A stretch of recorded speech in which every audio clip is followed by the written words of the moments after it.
Hello. I invite you to continue our series of calm reflections on the book Our Home by André Luiz, a spiritual account of life after death and the maturation of consciousness. Chapter 15 is titled The Visit of the Mother. This is one of the most touching chapters of the entire journey. Not because it introduces new explanations about the spiritual world, but because it reaches the most delicate place of the human heart, the bond between a mother and her child, revealed in a new light.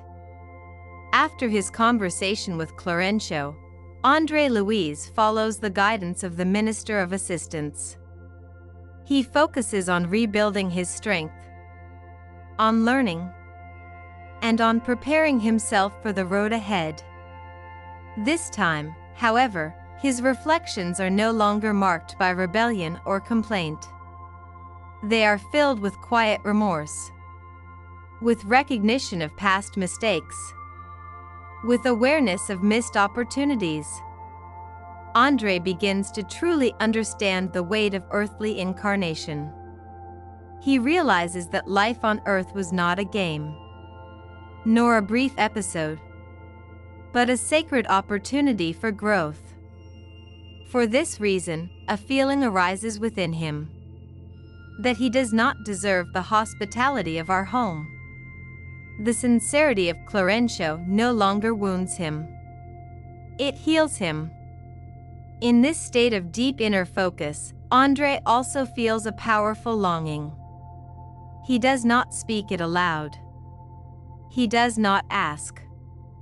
He does not demand. He longs to see his former earthly home, and above all, his mother.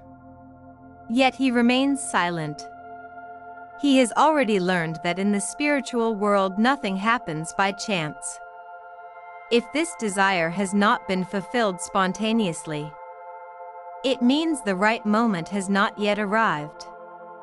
André learns to wait. Then, one day, Ligias enters his room radiant with joy. A joy impossible to conceal. He asks a single question. André already knows the answer.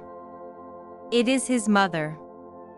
The moment of their meeting defies description. In an instant, adulthood disappears. Distance dissolves, and all spiritual discipline falls away. André becomes a child. He weeps. He embraces her. He experiences pure, primal joy.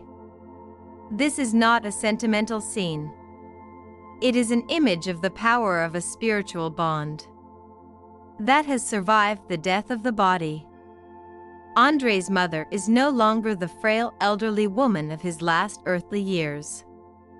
She is calm, dignified, radiating a love that does not bind, but guides. Now it is she who cares for her son, she who tempers his emotion, she who reminds him that even joy, when excessive, can burden the heart. André feels safe, as if the vessel of his hope has reached a harbor. And it is precisely then that something subtle yet essential occurs. In his mother's presence, old wounds begin to open within André. Not spiritual ones, but human. Instead of using this gift of reunion for gratitude and growth, he returns to old complaints, to pain, to earthly grievances. Unconsciously, he tries to make his mother a repository for his suffering, just as he had done throughout his life. This is one of the most important moments of the chapter. It shows that even after death, we still carry old emotional patterns. That love, if not purified, can become a burden both for the one who gives and for the one who receives. André's mother listens. She does not accuse. She does not condemn. But with great gentleness, she halts this process. She explains that she too is learning. That she too is working on her own heart. That she cannot return to old roles, built solely on sacrifice and suffering.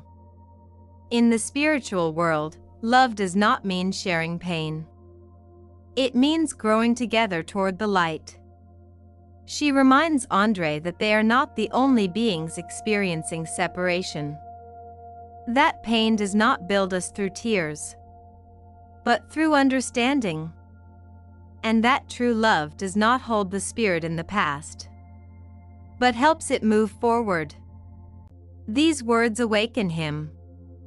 André begins to understand that his mother's visit was not the fulfillment of a desire, but a gift of mercy, a lesson, a meeting meant to teach him a new form of love, a love free of claims, a love that does not demand sacrifice, but leads toward service to God.